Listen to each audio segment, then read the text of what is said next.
এ আমার উম্মতরা কান্দো কান্দো, কান্না না আসলে কান্নার ভান ধরো। আল্লাহ রাব্বুল আলামিন কোরআনুল কারীমের ভিতরে বলেন, ফালিয়াদহাকু কালিলা ওয়ালিয়াবকু কাসীরা। এ আমার বান্দা বান্দিরা বেশি বেশি পরিমাণে কাঁদো, কম কম হাসো। কিয়ামতের ময়দান জাহান্নাম ফেরেশতারা ধইরা রাখতে পারে না। আল্লাহ নবী সাল্লাল্লাহু আলাইহি ওয়াসাল্লাম সিজদায় পড়ে কান্দে, হে আমার মালিক, তোমার ইজ্জতের জালালের কসম খাই আমি বলছি, আজকে যদি জাহান্নাম আমার একটা উম্মতকে খাইয়া ফেলে, আমি রাসূল তোমার বেহেশতে যাব না। আল্লাহ রাব্বুল আলামিন বলে, হাবিব গো মাথা উঠান, এই পানি নিয়ে জাহান্নামের দিকে ছিটানি মারেন। যখন পানি নিয়ে জাহান্নামের দিকে ছিটানি মারবে, জাহান্নাম কেত কেত কইরা পিছনে দৌড় মারবে। আল্লাহ রাব্বুল সাল্লাল্লাহু আলাইহি ওয়াসাল্লাম আশ্চর্য হইয়া বলবেন, রব্বুল আলামিন এত ফেরেশতা জাহান্নামকে ধইরা রাখতে পারে না, এ কোন কুদরতি পানি, যেই পানি দেওয়ার সঙ্গে সঙ্গে জাহান্নাম কেত কেত করে পিছনের দিকে দৌড় মারলো। আল্লাহ রাব্বুল আলামিন বলে, হাবিব গো, এ কোনো কুদরতি পানি না, এ হলো আমার বান্দা বান্দি আপনার উম্মতেরা দুনিয়া থাকা অবস্থায় যারা এই জাহান্নামের ভয়, আমার আযাব ও গজবের ভয়, দুই চোখের পানি সেইরা কাইদা আমার কাছে মাপ চাইছে, ওই চোখের পানি হলো এই পানি। মুসলমান দাবি করব, আর কালচার থাকবে, সংস্কৃতি থাকবে, এই বিভিন্ন কায়দা কাজকর্ম থাকবে, বিজাতিদের সে মুসলমান হয়? মুসলমান আল্লাহ এবং আল্লাহর রসুলের হাতে। যখন আপনি আর আমি আমাদের লাগাম কালিমা সুপর্দ করতে পারবো, তখন আপনি আমি মুসলমান হিসেবে দাবি করতে পারবো।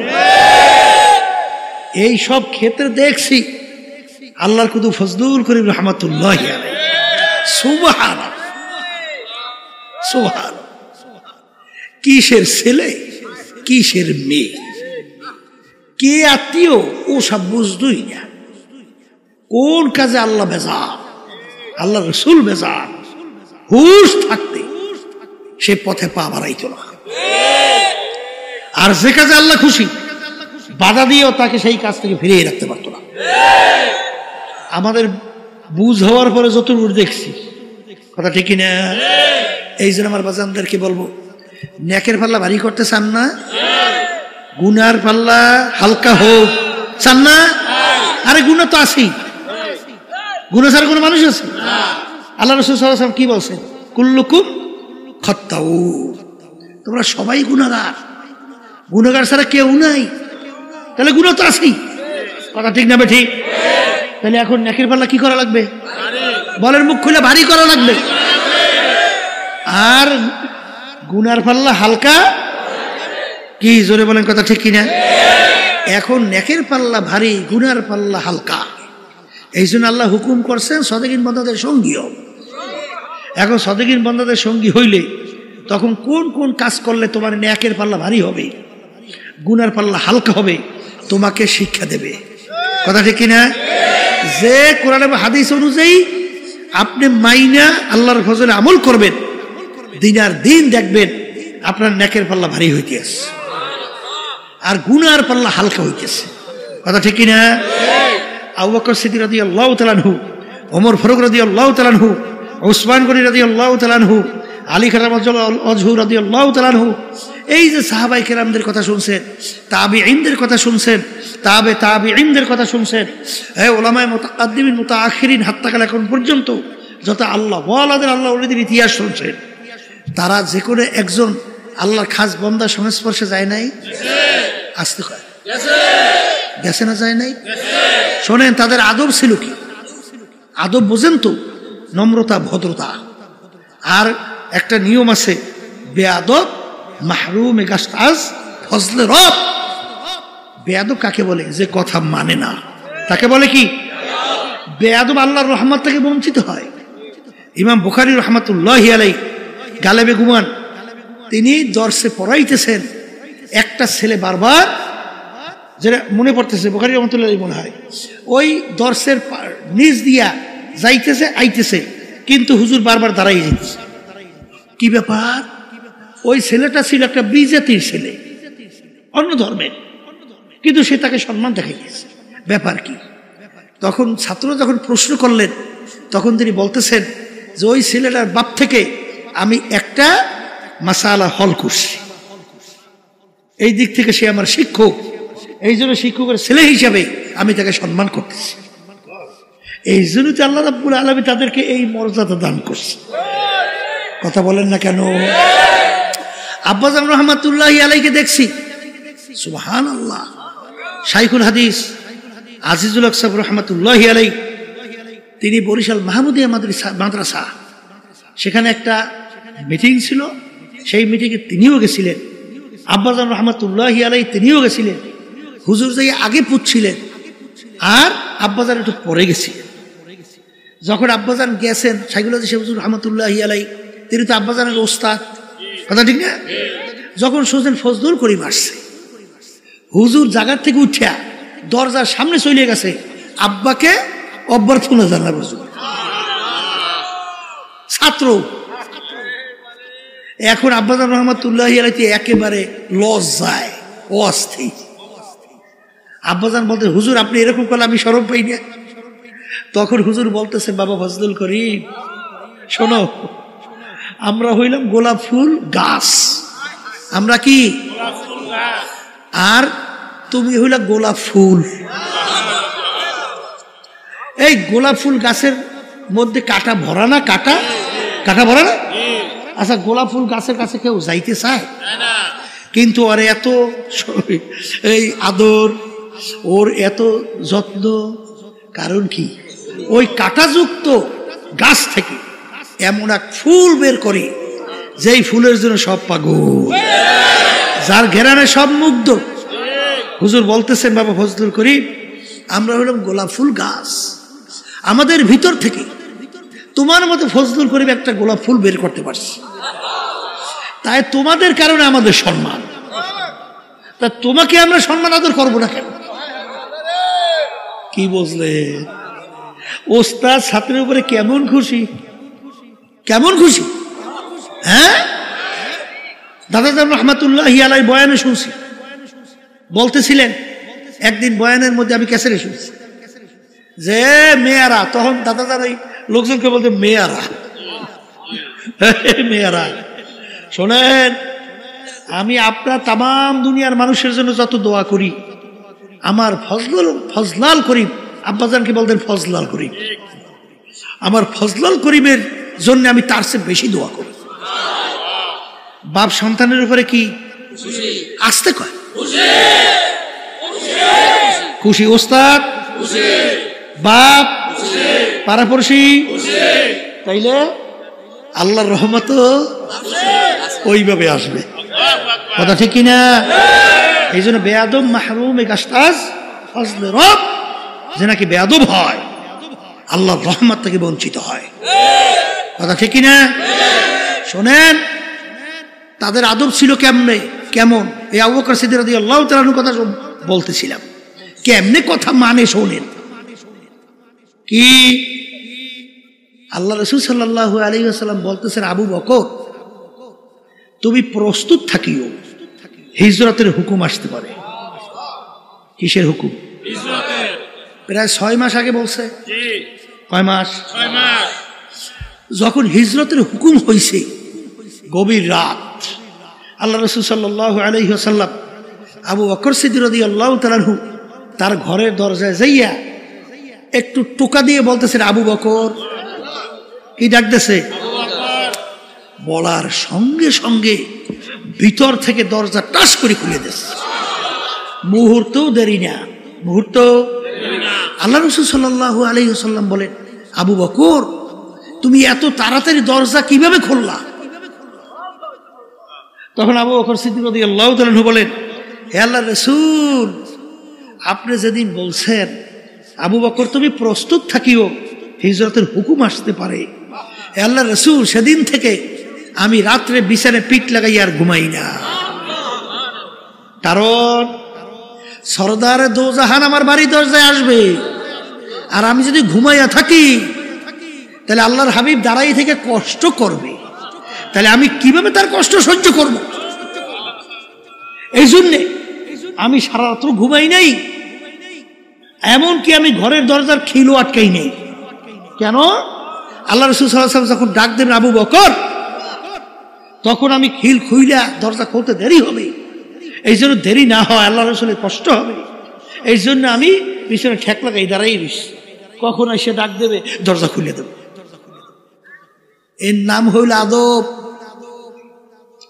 আর সেইভাবে তো আল্লাহ বরকত দান করছে। কথা ঠিক কিনা? কথা ঠিক কিনা? এই জন্য আমার ভাইদেরকে বলবো, পর্দা আলে মা বোনরা যারা শুনতেছেন, আগের যুগে তো আলহামদুলিল্লাহ 100 মানুষই যখন সহি তরিকায় এই আল্লাহর খাস বান্দাদের সংস্পর্শে গেছে, 100 জন মানুষ কামিয়াব হয়েছে। কারণ তাদের আদব ছিল এরকম, যা বলতো তাই মানত। কথা ঠিক না বেটি?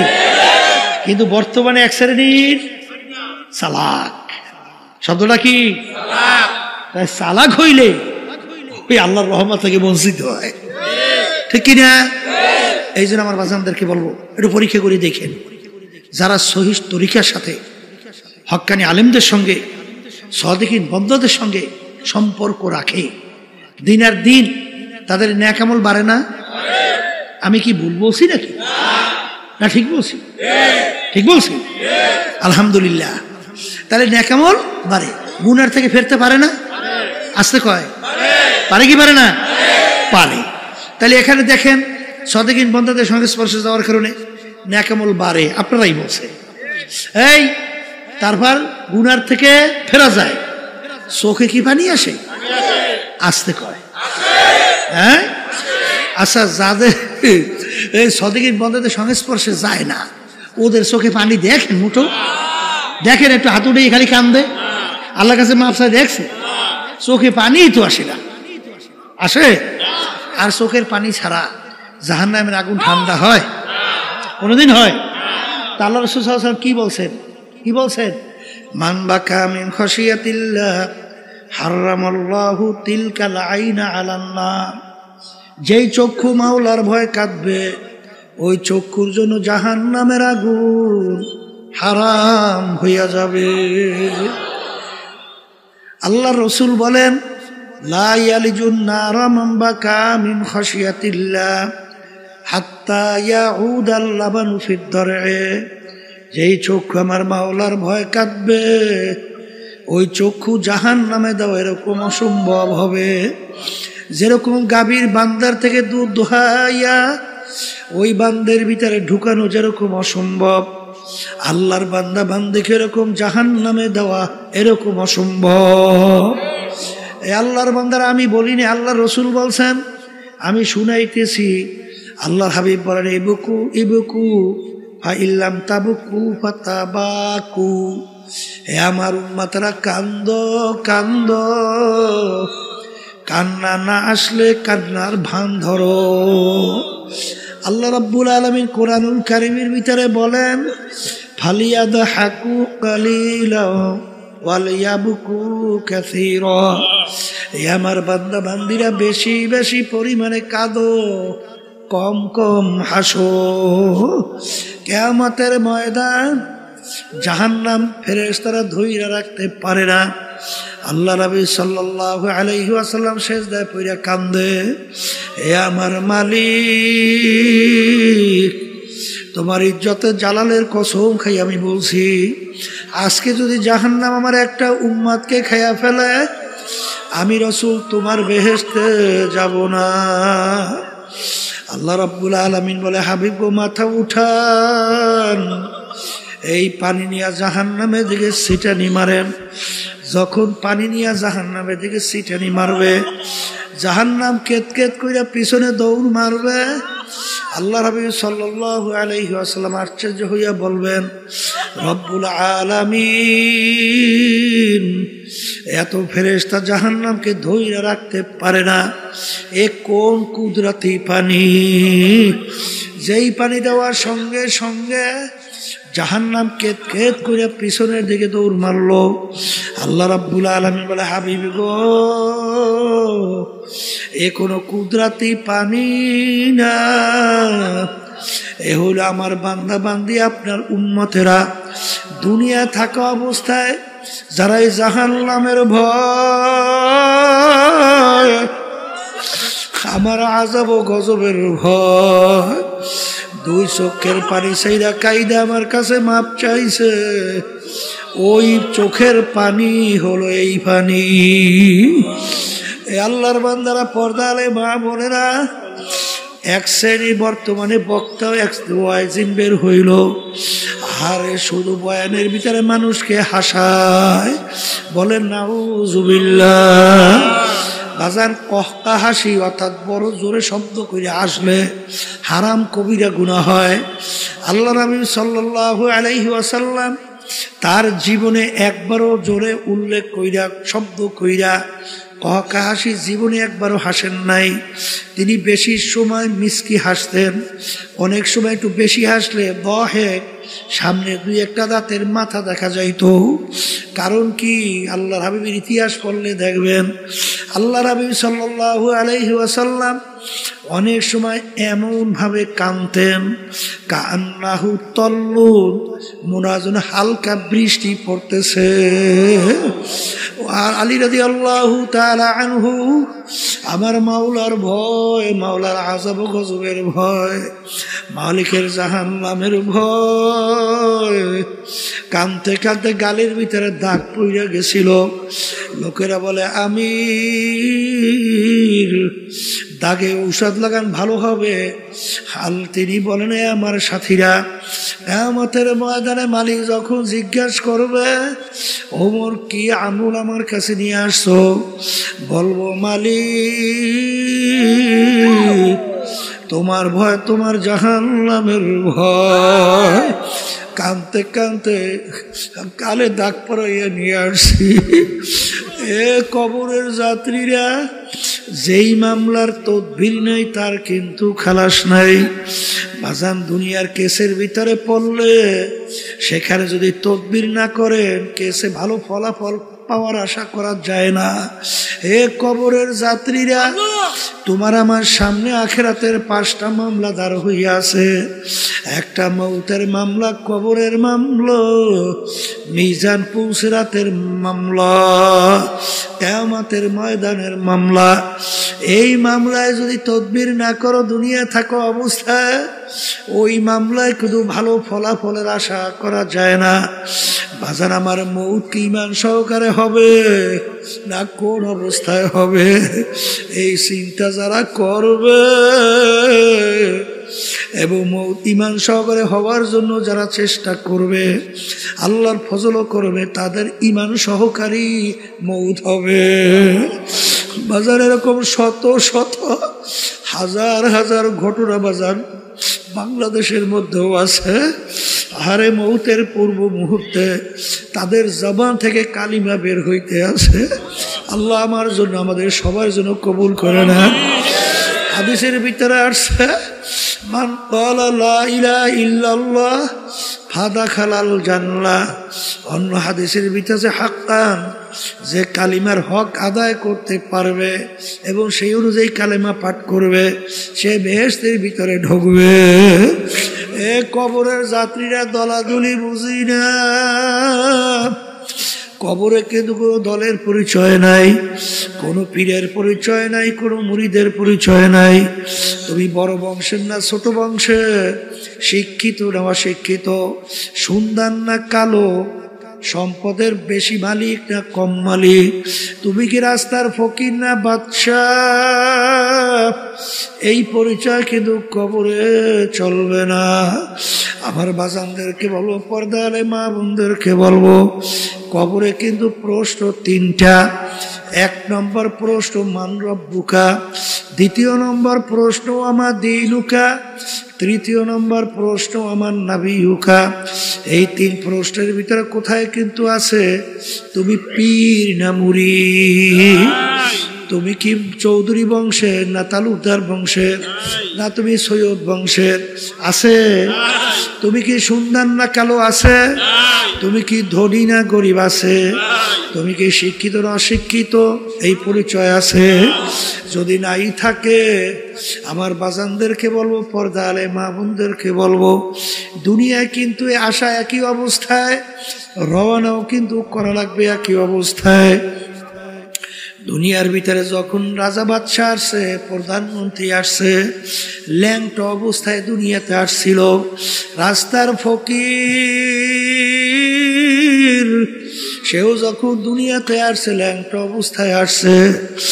বাজার ভাগ্যের বিনিময়ে কেউ বা বাদশাহ, কেউ বা প্রধানমন্ত্রী, কেউ বা অমুক তমুক সমুক, আর বাজান কেউ বা রাস্তার ফকির।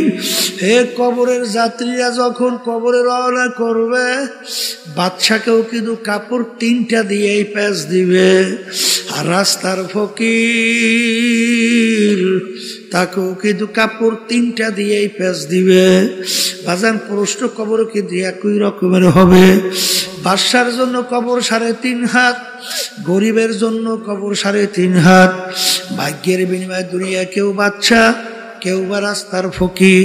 হে দুনিয়া পাগল আমার বাবারা, বাজার কিয়ামতের ময়দান, অনেক বাদশা কিয়ামতের ময়দানে ফকির হইয়া উঠবে, আর অনেক ফকির আল্লাহর ফজল করমে বাদশাহ হইয়া উঠবে।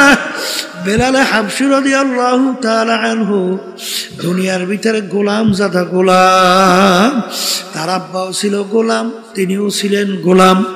ওদিকে বংশের দিক থেকে একেবারে নিচু, বাজান হাবশ বংশের লোক ছিল। চেহারার দিক থেকে কালো, যারা কালো মানুষ দেখছেন বাজান, হারে কালো তেমন ঢকপথ নাই। শিক্ষার দিক থেকে বকালাম, অর্থাৎ নিজের দস্তখত করতে জানতেন না। ওদিকে সম্পদ টাকার দিক থেকে নিচ্ছ, 1 পয়সারও মালিক ছিলেন না। কিন্তু কিয়ামতের ময়দান আল্লাহর হাবিব যেই বাহনের উপরে বৈশা বেহেশতে ঢুকবেন, সেই বেহেশতের রশি ধরা থাকবে বেলাল হাবশী রাদিয়াল্লাহু তাআলা আনহু তার হাতে। আল্লাহর হাবিব যখন সবে মেরাজে গেলেন, বেহেশতের ভিতরে খরমের আওয়াজ পাওয়া যায়।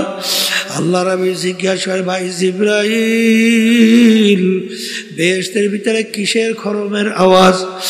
আল্লাহ জিবরাইল আলাইহিস সালাম বলে, আল্লাহর রাসূল, আপনার বেলালের খরমের আওয়াজ শোনা যায়। আহ গয়া রসমে আজা রূহে বেলালি না রহি, ফলসফা তো রহ গয়া হ্যায় লেকিন তালকিন গজ্জালি না রহি। এ কবরের যাত্রীরা, এ পর্দার আড়ালের মা বোনেরা, কোন দুনিয়ার পিছনে পড়লাম, কোন ক্ষমতার পিছনে পড়লাম, কোন সম্পদের পিছনে পড়লাম? বাজান একটু চিন্তা করো, চক্ষু বন্ধ করো, একটু মুরাকাবা করো, দেখবা সব ফাঁকি আর ফাঁকি। আমার আব্বাজান রহমাতুল্লাহি আলাইহি উদাহরণ দিয়া বললেন, ডাকাতের দলের সরদার, ডাকাতের দলের সরদারের কত পাওয়ার। বাজানোর দলীয় লোক অন্যায় করে অনেক সময় গুলি কইরা মেরে ফেলায়, কত ধরনের মারে অত্যাচার করে শাস্তি দেয়। ওর মাতুব্বারি সরদারি কতক্ষণ? পুলিশের হাতে অ্যারেস্ট হওয়ার আগ পর্যন্ত।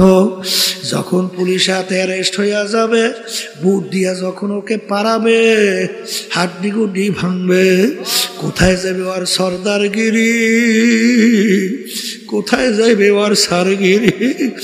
এ কবরের যাত্রীরা, আজকে দুনিয়ার ভিতরে অনেকে পরিচয় দেয়, আমি পীর, আমি চেয়ারম্যান, আমি মেম্বার, আমি এমপি, আমি মিনিস্টার, আমি এত সম্পদ, এত টাকার মালিক, আমি 100,000 কোটি টাকার মালিক, আমি অমুক বংশের অমুক শিক্ষিত, অমুক পাণ্ডিত, আমি অমুক তমুক সমুক। এই পরিচয় কয়দিন? যে কয়দিন চক্ষু দুনিয়াতে খোলা থাকবে, আজরাইল সালাতু ওয়াস সালাম সবাই পিছনে হাত পাইতে অপেক্ষা আছে। আমার মালিক যখন বলবে আজরাইল ধর, ওই অবস্থায় যদি থাবা মাইরে বসে বাজান, তখন তুমি দেখতে পারবা তুমি আসলে অমুক টমুক সমুক না খোদা না খাস্তা জাহান্নামের একজন কয়েদি। এই জন্য আমার বাজানদেরকে বলবা, যেই মামলার তদবির নেই তার কিন্তু খালাস নাই। এই জন্য আল্লাহর ইতিহাস পড়লে দেখবেন, আমার দাদাজান রহমাতুল্লাহি আলাইহি কথা শুনছি বাজান, ইন্তেকালের আগে আগে চোখের উপরে বৈশাল পাশেই কবরস্থান, তাকাইয়া তাকাইয়া পোলাপানের মতো আউ আউ করিয়া চিল্লাইয়া কান্দে, দুই চোখ দেয়া বাইয়া বাইয়া টপ টপ কইরা পানি পড়ে।